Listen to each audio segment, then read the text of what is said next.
And what would make a man turn his back on a dream? I always viewed public service from the lens of an elected official. A new dream, a different dream.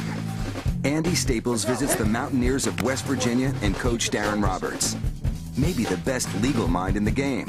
Prepared all his life for one path, he chose another. His is the story of the road taken.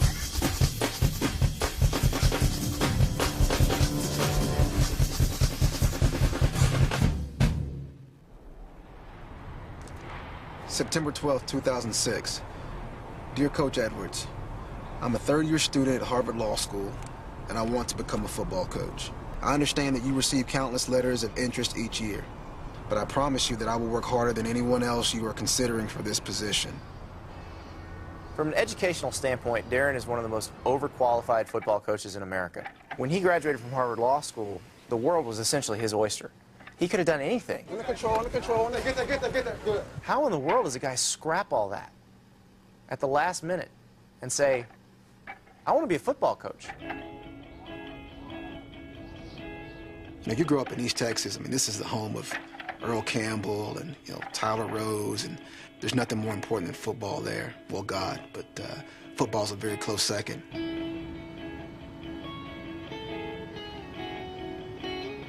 Football season was just awesome. It really was. It was exciting, especially when he got to really do a lot of playing.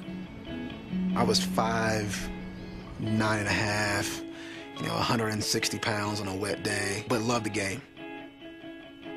He was determined. He said, Dad, I'm going to make all district before I graduate, and he did.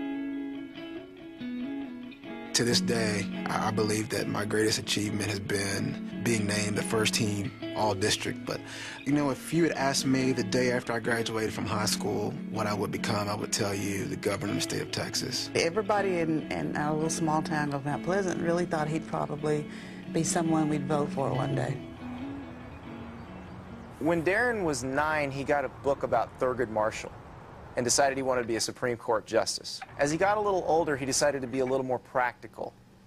He was only going to be governor of Texas. There we go. And then he met Mike Leach at Texas Tech while he was doing a paper on whether legal training could help in the football world. So they set up an appointment for Daron to come down for a week to Lubbock. He wound up staying 2 weeks, and he considers it the best 2 weeks of his life.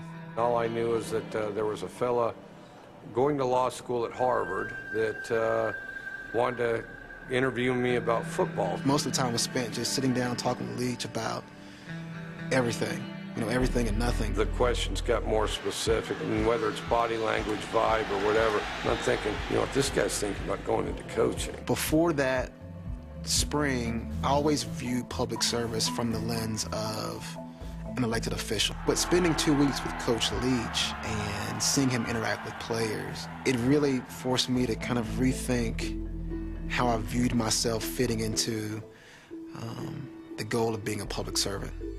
When Daron decided he wanted to coach football, he had a big problem. He didn't know anybody. So how do you introduce yourself to someone you don't know? You write them a letter. So Daron wrote 164 letters, one to the head coach and defensive coordinator of each NFL team, and one to the head coach and defensive coordinator of the top 50 Division I college football programs. Currently, I spend 18-hour days studying the law in the world's most challenging university. If you allow me to work as a training camp intern, I assure you that I will arrive early, be quiet, and stay late. My goal is to learn from the best defensive minds in the country. I remember sending out 164 letters, and meanwhile, my law school classmates are looking at me, and he's like, what are you doing? And the rejection letters start rolling in, and then I get a call from her. This guy graduated from Harvard, and now he wants to go backwards. And I said, he gave up something to get here now. To me, that was the key. That was the lock. He calls and says, I'm going to be going to the internship with the Kansas City Chiefs. I said, okay, when you leaving? He said the 22nd of July. I said, Daron, isn't that the date of the bar exam? Yep. I can't call Herm Edwards and say, hey, I really want to coach, but you know what? I need to show up at training camp 3 days late because I want to take the bar exam. Now, we were slightly disappointed, or I was, that he didn't take the bar. Just because, you know, you just never know if that's going to work out. And until this day, he has not taken it. I don't think he has any intentions of taking it.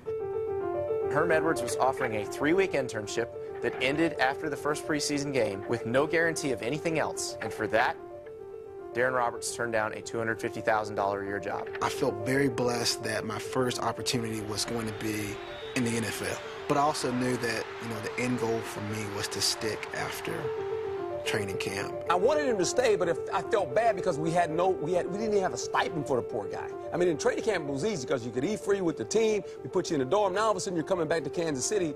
You got to live. Initially he told me no. By the third day, the third pitch that I made to Herm said, okay, I'm going to give it some thought. And he came back to me and said, listen, here's the deal. You're going to work here, and the skies opened, and you can hear the harps playing. That was it.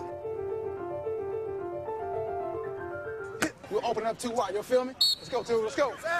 Don't cross the 40. Don't cross the 40. Go too high again. Nothing Daron does surprises me. He takes everything and, you know, he views it as a challenge and he attacks it head on. Daron met up with Dana Holgorsen at the national championship game between Auburn and Oregon in January 2011.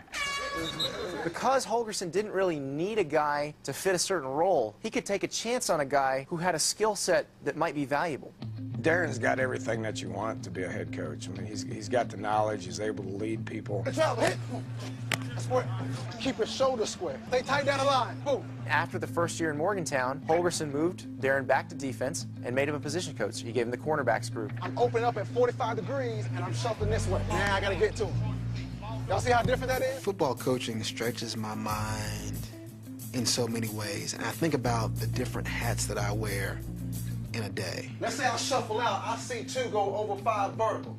I know I got you. What Daron offers that program is incredible credibility. You know, I left a legal education at Harvard to come work here. The guy can talk to anybody. He can recruit like crazy. What mom isn't going to fall in love with a Harvard law grad who wants to take her son under his wing? Oh, man, that was the first thing I heard about him. Watch his angle. He's not running to the back number. He's wanting to cut him off. That's amazing for me because I also want to graduate, and him being a coach and putting that much time as a coach, but yet he still has his Harvard degree. That says a lot about his character, about himself, and just his drive. Every degree that I've obtained, and I have 3 of them, I use each one of them on a daily basis.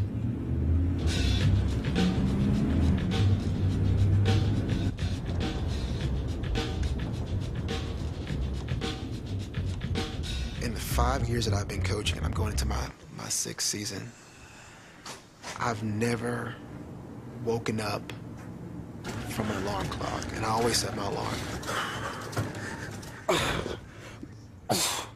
But for some reason, I'm up before it goes off. And I could never say that when I worked with the law firms when I did it, but I wasn't beating the alarm clock.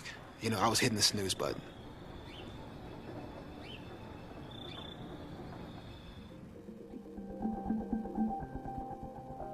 The thing about him is how much he cares about the kids. I mean, he cares about everybody in his room, whether it's, you know, he's out recruiting the kid or whether it's the guys that are actually on the team. Hit.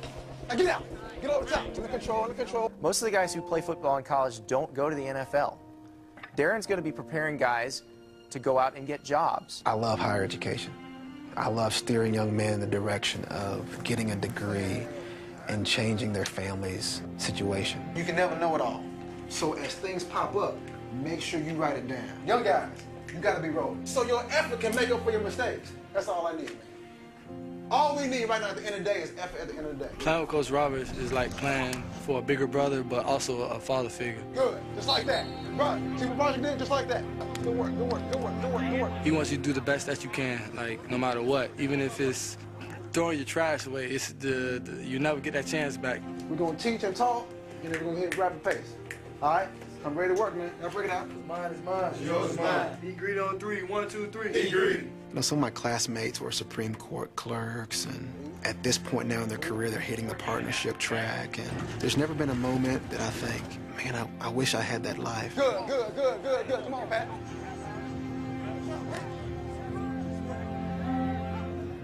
What impressed me most about Daron is he had already done the hard part.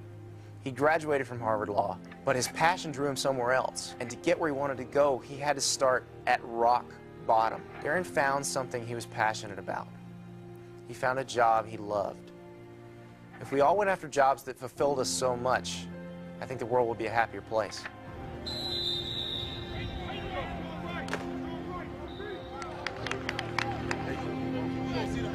I'm excited about what the future's going to hold. I know this profession's unpredictable, but at the end of the day, I do believe that I'll be a head football coach, and I'm looking forward to that day. After years of seeing the things that he's involved himself in, I said, Daron, I've come to learn with you. It makes no difference which way you fall out or jump out of anything. You're always going to land on your feet. I just love what I do so much. It's what I'm going to die doing. Thank you for your consideration, and I hope to hear from you soon. Sincerely, Daron K. Roberts.